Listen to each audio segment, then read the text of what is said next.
제가 이제 다시 우리 이 교회로 나오면서 항상 제가 마음에 걸리는 것이 하나 있는데, 사실 예수님이 그렇게 하셨듯이 전격적으로 만나야 되는데, 제가 이제 뭐 여러 가지 사정 때문에 일주일에 한 번 정도밖에 교회를 못 나오잖아요. 그래서 제 그게 좀 마음에 걸리고요.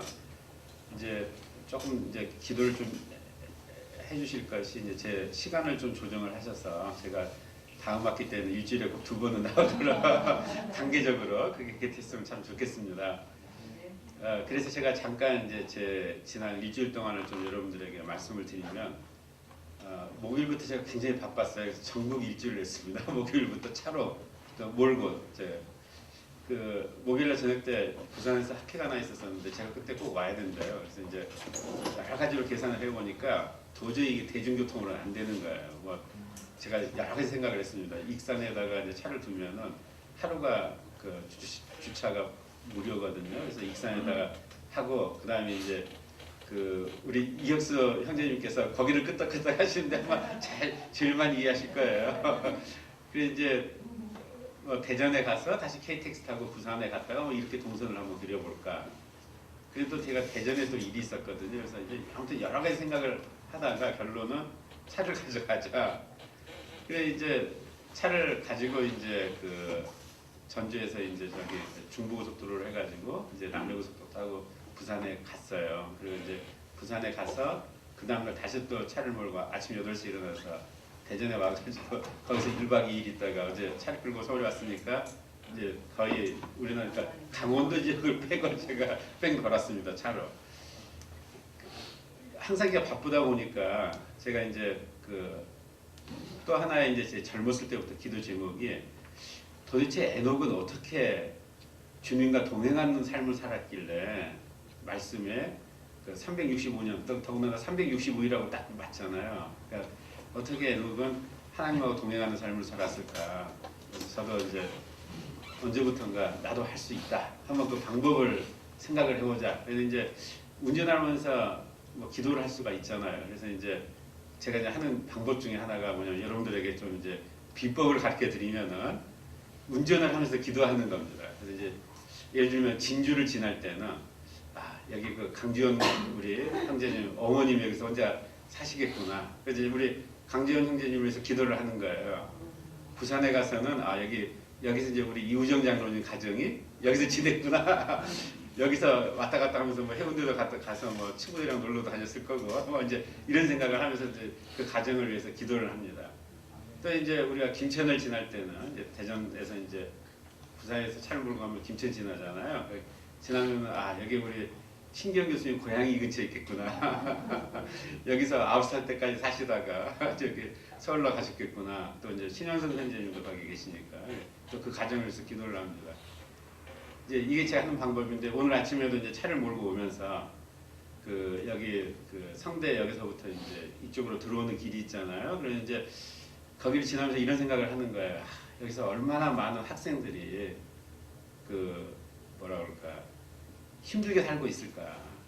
제 유학생활도 생각을 하면서 그러면서 오직 우리 그 저기 힘들었으면 우리 김충만 선교사님이 그 학교를 다니면서 율전에서 선한 것이 나올 수가 없다는 그런 이야기를 하셨을까, 이런 생각을 해요. 그래서 기도를 합니다.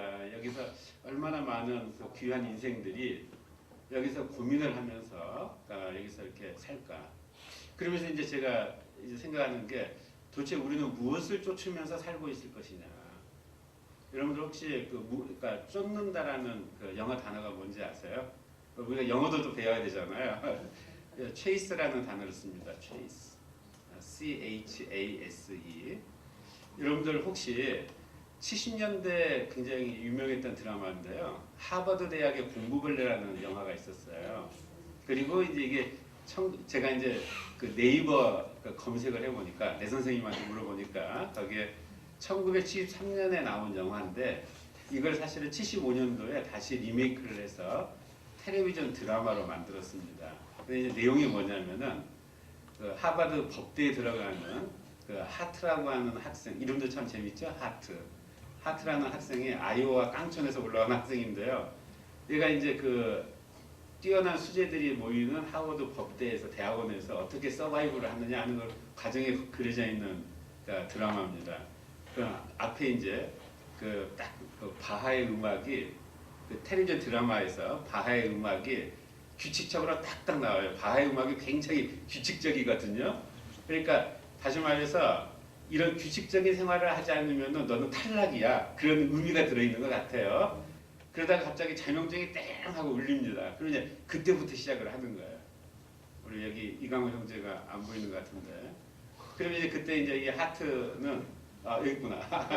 네, 하트는 자전거를 타고 오늘도 이제 우리 이강호 형제가 자전거 타고 온 걸 봤거든요. 자전거를 타고 이제 불이 나게 이제 강의실을 갑니다. 강의실 가보면 지각이에요. 다른 학생들은 이제 다 열심히 공부를 하고 있는데 그때 이제 그 유명한 교수님이 나타나요. 이제 거기에는 킹스필드라고 하는 그 계약법을 하는 교수님이 나타납니다. 근데 이분은 특징이 뭐냐면은 모든 것을 계약법 시각으로 보는 거예요. 모든 것을. 그래서 이제 거기서 이제 여러 가지 이제 일들이 벌어집니다. 여러분들은 무엇을 체이스를 하세요? 그래서 이 영화 제목 이름이 뭐냐면 드라마 제목 이름이 우리나라 말로는 하버드 대학의 공부벌레들 이렇게 번역이 되어 있는데 영어로는 페이퍼 체이스예요. 그러니까 왜 페이퍼 체이스를 했느냐?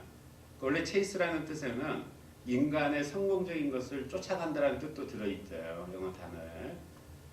페이퍼를 쫓아가는 거, 인생이. 저도 질문을 합니다. 내 인생은 무엇을 쫓아갈까? 도대체 왜 내가 전주에서 부산을 통해 가서 대전 찍고 다시 여기로 왔을까? 여러분들은 무엇을 체이스 하십니까? 그래서 이제 제가 이제 이 하트라는 학생이 계약법을 좋아해서 이제 역시 그 킹스필드 교수님 비슷하게 계약법적으로 자꾸 이제 생각을 하는 거예요. 자, 우리들이 만약에 성경 말씀을 이러한 관점에서 본다면, 계약법적인 관점에서 본다면 뭐가 나오느냐? 지난주에 김충만 선교사님께서 에레미야는 정말로 읽기 힘든 성경이다. 저도 마찬가지입니다. 너무 애통하고 비통하고 슬픔이 가득 있고요. 그런데 갑자기 31장에 와가지고는 달라져요. 이게 내가 그대로 버려두지 않겠다. 그리고 이제 김충만 선교사님께서 뭐라고 말씀하셨냐면은 아주 외우기도 좋다고 하셨잖아요. 31장 31절. 저는 더 외우기가 좋습니다. 우리 시절 그러시는지. 제 사무실 전화번호가 063-220-3131이거든요. 그래서 저는 더 외우기가 좋았어요. 그래서 여기 보게 되면은 오늘 말씀을 잠깐 한번 같이 보시겠습니다. 31절 여호와의 말씀이라 보라 날이 이르리니 내가 이스라엘 집과 유다 집에 새 언약을 맺으리라. 자, 언약을 맺기로 했어요. 근데 약속을 하려면은 뭐가 있어야 되죠? 아까 제가 말씀드렸잖아요. 힌트로. 계약이 있어야 됩니다. 그러니까 이 하나님의 말씀이 굉장히 논리적이세요. 그래서 제가 이제 계약법적인 관점으로 성경을 보자고 했잖아요. 그래서 하나님께서 우리 인간하고 제일 먼저 맺은 계약이 뭘까? 하나님께서 약속을 주셨어요. 언약을 주셨어요. 뭐냐? 너희들에게 복을 주겠다. 그런데 그러니까 언약을 맺기 위해서는 뭔가 가정이 있어야 되는데 요즘 다 항상 그렇잖아요. 뭐 하면은 너 이렇게 될 거야.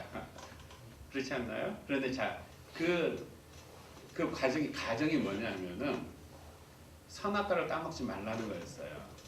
그게 계명이었던 거예요. 하나의 계명. 딱 하나의 계명. 모든 과실을 따먹어도 되는데 선악과만 따먹지 말아라. 그런데 이게 이제 그 계명을 못 지켰잖아요. 그 다음에 이제 모세 때 이르러 가지고는 계명이 몇 개로 늘어나죠? 10개로 늘어나요. 그러면서 언약을 맺으시는 거예요. 하나님께서. 그리고 그 상징으로 언약궤를 만드세요. 언약궤를. 그리고 그 언약궤를 바탕으로 해가지고 예루살렘 성전이 만들어집니다. 그런데 그와 같은 과정이 이제 예레미야 시대에 와가지고는 흔들리기 시작을 한 거예요. 그래서 이 말씀을 여러분들이 보시면은 먼저 이스라엘 민족들이 사라졌어요. 근데 우리들은요, 그러니까 말씀을 읽을 때 너무 이제 시대적으로도 좀 동떨어져 있고 지리적으로도 떨어져 있기 때문에 이 말씀이 가지고 있는 의미를 그 당시에 유대 민족들에 비해서는 많이 떨어지잖아요. 그래서 이제 우리들이 해석이 필요합니다. 보시게 되면 앞에 보시게 되면은 그 31절 말씀을 보시면 이스라엘 집과 유다 집에 새 언약을 맺으리니 했는데 이 말씀을 들었던 그 당시에 유대 민족들은 무슨 소리야? 이랬을 거예요. 왜냐? 이때는 벌써 북이스라엘 왕국이 멸망한 지 100년이 지났거든요. 그래서 흔적 없이 이스라엘이라고 지칭하는 열지파들이 사라져버릴 때예요. 근데 갑자기 부활을 해가지고 내가 이스라엘 집과 유다 집에 새 언약을 맺겠다고 그러는데 아니 이스라엘은 벌써 사라지고 없는데 이거 무슨 소리입니까? 이런 거예요. 그러니까 여러분들 놀랍지 않으세요? 자 여기서 이제 새 언약을 이제 맺겠다고 했단 말이에요. 그리고 그 다음에는 이제 언약에 대해 쭉 설명을 하다가 갑자기 이제 사라져 버려요. 이 말씀이 이어지지 않고 사라져 버립니다. 그러면 예레미야서 가장 마지막 절은 무엇이냐? 예루살렘 성전이 파괴되는 장면을 그리고 있어요. 그리고 예레미야가 끝납니다. 자, 그래서 이것이 하나님께서 말씀을 기술하는 방법이에요. 그러니까 우리들은 하나님의 말씀을 읽다 보게 되면은 어떤 문제가 생기느냐 하면은 이게 도대체 논리적으로 이어지지가 않는 거예요. 갑자기 뭐 한참 뭐 심판하고 애곡하고 애통하고 하다가 갑자기 새 언약을 갖다가 맺겠다고 하시고 새 언약에 대해서 잠깐 설명을 해주시고 다시 그 말씀이 사라지면서 이제 이스라엘 그러니까 유다가 이제 멸망을 하는데 거기까지 예레미야가 이제 그리고 있는 거예요. 남는 게 없어요. 그 중에 하나가 뭐냐면은 솔로몬이 예루살렘 성전을 세웠을 때 상징적인 기념탑이 2개를 세웠습니다. 그 이제 이름이 엘긴과 보아스라고 명명을 했어요. 그래서 사실은 이게 이제 하나님에 대해서 어게인스트한 거였었거든요. 하나님을 상징을 하는 기둥을 세우는데 2개의 기둥을 세웠단 말이에요. 그러면서 이제 그때부터 솔로몬이 빗나가기 시작을 합니다. 이방 여자들을 후궁으로 맞아들이고 그 다음에 솔로몬의 성전을 세울 때 이제 그 시로와 드로온 쪽에서 나오는 두로의 사람들을 쓰고 그렇기 때문에 이제 거기서 이 문제가 이제 발생을 하게 되는데 이 예레미야서 마지막 부분에 가가지고는 그 2기둥을 파괴를 시키시는데 굉장히 상징적인 그런 말들이 나옵니다. 예루살렘을 장식했던 모든 놋을 다 뜯어가지고 파괴해가지고 바빌론으로 가져갔다. 거기에 이 2기둥도 들어가 있는데 이 2기둥을 갖다가 묘사하는데 그 두께가 이 기둥의 두께가 안은 비어 있는데 그 사람의 손가락의 4개 정도의 두께를 가지고 있대요. 그러니까 놋쇠로 그걸 만들었는데 얼마나 그 기둥이 튼튼하고 두꺼웠겠어요. 그런데 하나님께서는 그걸 자기 집이신데도 다 파괴를 해버리신 거예요. 그러니까 여러분들은 이런 그 말씀을 어떻게 해석을 하시겠어요? 그런데 여기에 뭐가 빠졌느냐? 계명이 빠졌습니다.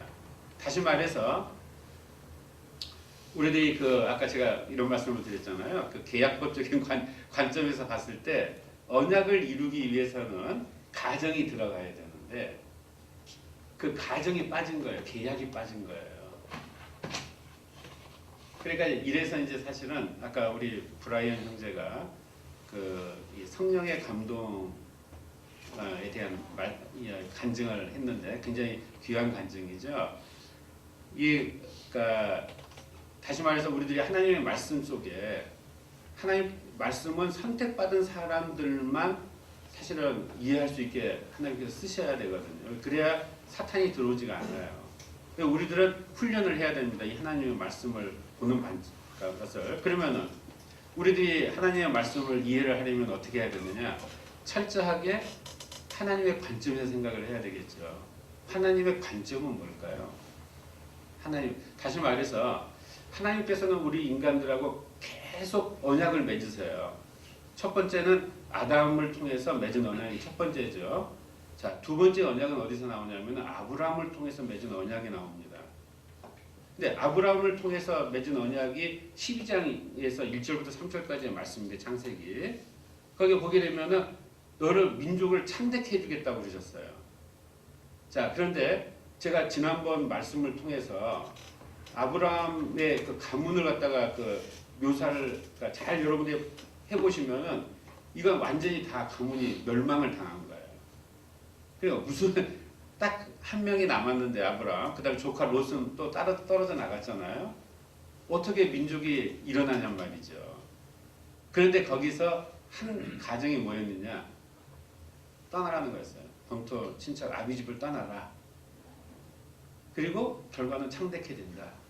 그래서 성경에 나와 있는 하나님과 인간이 맺은 모든 언약을 보게 되면 거기서 우리들이 공통점을 발견을 할 수가 있습니다. 그 공통점은 뭐냐면은 가정은 우리 인간의 머리로는 도저히 이해할 수 없는 거예요. 그런데 결과는 무엇이냐? 우리 인간을 구원하시겠다는 거예요. 하나님께서. 만약 우리들이 그러한 관점에서 만약에 본다면은 여기에 나와 있는 이제 언약을 맺어 새 언약을 주시겠단 말이죠. 그러면은 그 전 언약은 뭐였죠? 그게 바로 그러니까 율법이에요. 너희들이 이러이러한 걸 지켜라. 이러이러한 걸 지켜라. 자, 그랬는데 오늘 이제 요한복음으로 넘어오게 되면은 이제 벌써 그러니까 천년이란 그러니까 몇백 년 세월이 흐르게 되겠죠. 그 요한복음으로 넘어오게 되면은 요한복음 13장 33절에서 34절부터 이제 나오는 말씀이 비로소 이때야 새 계명 이야기가 나옵니다. 다시 말해서 하나님께서 새 언약을 예레미야를 통해서 언급을 하셨는데 이 새 계명은 언제 주시냐면은 예수님을 통해서 한 600년 후에 주시는 거예요. 그러니까 우리들이 그러니까 그러니 하나님의 말씀이 지금 이 시대에 완전하게 이제 이 성경 66권을 통해서 하나님께서 모든 비밀을 밝혀주셨으니까 이 시대에 살고 있는 우리들은 얼마나 감사합니까? 그런데 이것을 우리들이 이렇게 주셨는데 해답을 주셨는데 우리들이 성령님의 인도하심이 없으면 이걸 볼 수가 없는 거예요. 그러니까 어려운 겁니다. 우리 브라이언 형제가 나중에 간증을 할 때는 아까 이제 성경의 말씀이 이제 그 떼어지는 것을 느꼈다고 했잖아요. 굉장히 놀라운 그 축복인데, 그러니까 우리 브라이언 형제가 이걸 통해서 지금 현재 하고 있는 학문의 영역에서도 더 새롭고 놀라운 발견을 하기를 간절히 축원을 드립니다. 근데 이것은 우리 브라이언 형제한테만 하는 게 아니고 지금 우리들이 그러니까 많은 분들이 여기서 공부를 하고 하는 그런 과정이 있잖아요. 그런 축복을 같이 누리고 그것이 바로 하나님과 동행하는 삶인 거예요. 그래서 여기서 이제 그 예수님께서 우리들에게 주시는 이 새 계명을 아까 이제는 좀 우리들이 살펴보면은 이 요한복음 13장에서 나오는 이야기인데요. 여러분들이 잠깐 요한복음 그 앞을 보시게 되면은, 그러니까 13장 앞을 보시게 되면은 이게 이제 그 6월절에 대한 그러니까 이야기가 나오게 돼요. 그래서 이제 다시 말해서 요한복음이 전체적으로 21장으로 구성이 되어 있는데 이것이 예수님의 3년간의 공생애를 아주 균등하게 분할을 해가지고 기록을 한 게 아니에요. 왜? 말씀은 하나님의 관점에서 쓰여지기 때문에. 그래서 이 요한복음은 굉장히 스피디하게 진행이 됩니다. 그리고 굉장히 세밀하게 진행이 돼요. 그래서 사실은 요한복음 10장부터 21장까지가 거의 한 달 내로 되어 있는 마지막 부분의 기록인 거예요. 굉장히 자세하게. 그래서 그 보게 되면은 그 하루 동안, 그러니까 불과 몇 시간 동안의 기록이에요. 이게 요한복음 13장 말씀이.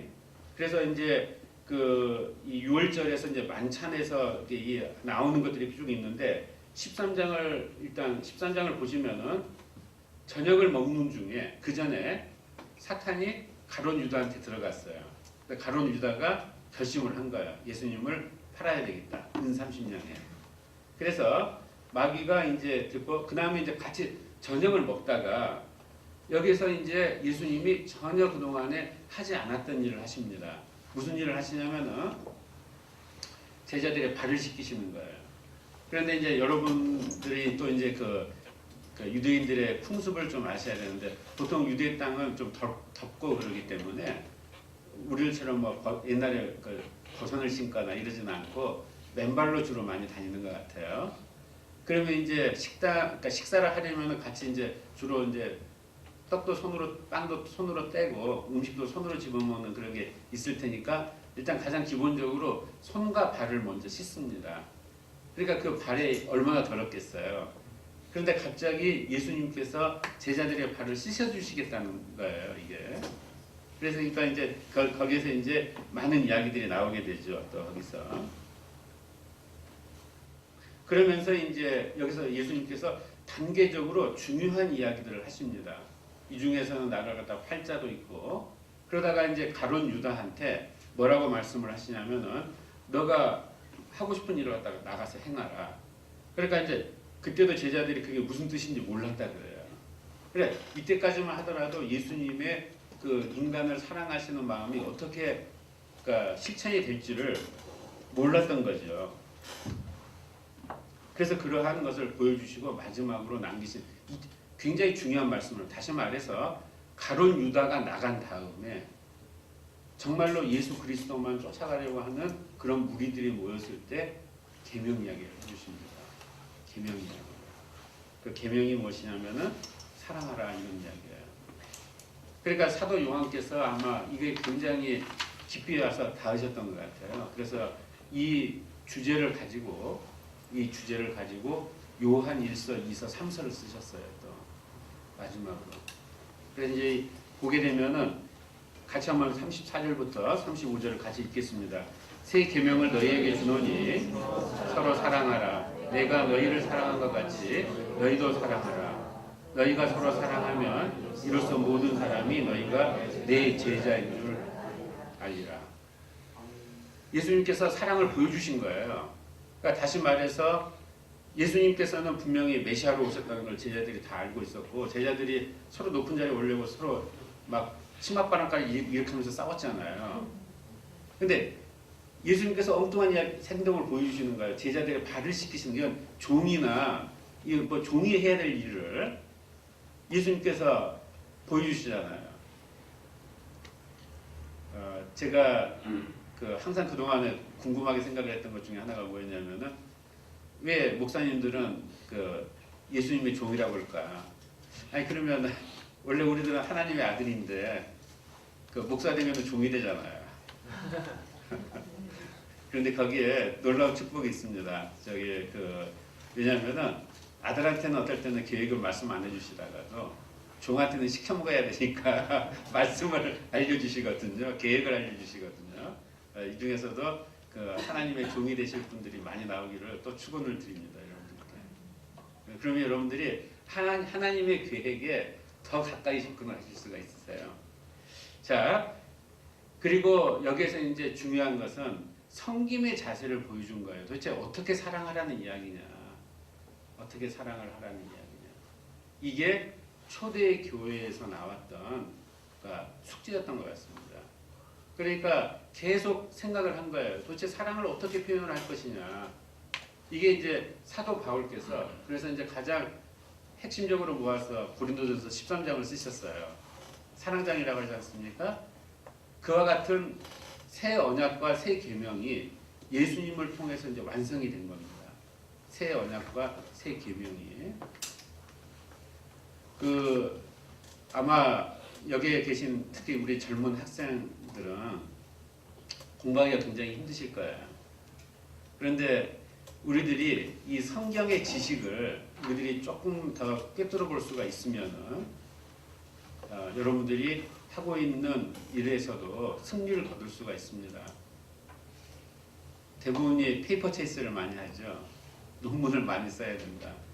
그런데 제가 잠깐 또 이 세상 하나님의 지혜가 어떻게 세상 지혜가 연결되어 있느냐 이 부분을 통해서 우리들이 새 언약과 새 계명을 받으면은 옛 계명과 옛 언약은 어떻게 되나요? 일단은 우리들이 무너지는 것처럼 보여요. 제가 말씀을 준비하면서 깨달았던 것은 하나님께서 그래서 예루살렘 성전을 파괴를 하신 거예요. 제가 아까 말씀을 드렸죠. 엘긴과 보아스가 사람의 네 손가락 길이의 두께로 엄청나게 큰 기둥인 거예요. 그럼 사람의 네 손가락 한 한 손가락이 한 7, 8cm 된다면은 무려 한 25cm가 넘는 두께예요. 이게. 그러한 노스의 기둥을 하나님께서 다 파열을 시킨 거예요. 그래서 왜?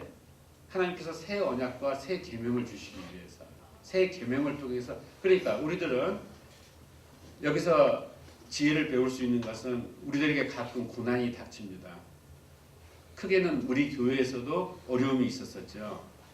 제 자신에게도 그것이 굉장히 힘들었지만은 이 어려운 때 하나님께서 무엇을 저에게 요구를 하실까 생각을 했어요.